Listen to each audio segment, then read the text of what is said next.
நம்மை போன்று உழைக்கிற மக்கள் முதலாளிகளிடத்தில் உழைக்கிறதுக்கு கூலியை சரியாக கொடுங்கன்னு சொல்லி கேட்டு போராட்டம் நடத்தி முதலில் போராட்டம் தொடங்கியது அமெரிக்காவிலே சிகாகோ என்னும் நகரிலே.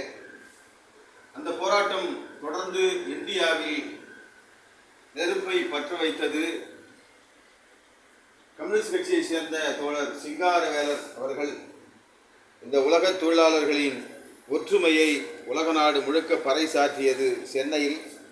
அந்த வகையிலே இன்றைக்கு இந்த முதியோர் இல்லத்திலே அருமை தோழர் குணாளன் அவர்கள் நடத்தி வருகிற அன்பு காட்டி உங்களை எல்லாரையும் இங்கே ஒரு இடத்திலே கொண்டு வந்து எந்த விதமான தயக்கமும் இல்லாத அவர் மனதில் உங்களிடத்தில் அன்பை காட்டி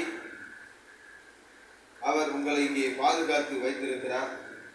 அவருக்கு முதலில் எங்கள் ஓவியர் சங்க நிர்வாகிகள் சார்பாக மனமார்ந்த மே தின வாழ்த்துக்களையும் நன்றியையும் உரித்தாக்கிக் கொள்கிறோம். இந்த முதியோர் இல்லத்தில் இன்றைக்கு உணவு நாங்கள் சொல்லக்கூடாது, இருந்தாலும் ஒருவேளை உணவு வழங்குவதற்கு அவர்கள் முன் வந்தார்கள்.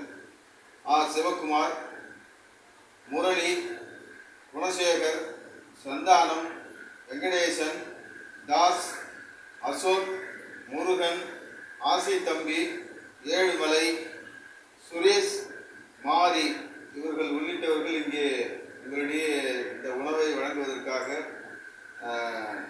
உங்களிடத்தில் இருக்கிற அன்பை பெறுவதற்காக அவர்கள் வந்திருக்கிறார்கள். அந்த வகையில் உங்களுக்கு வேதன வாழ்த்துக்களை சொல்லி எந்த உதவியாக இருந்தாலும் இனிமேல் எங்களுக்கு சிறு சிறு உதவிகளை நீங்கள் கேட்டு பெறலாம்.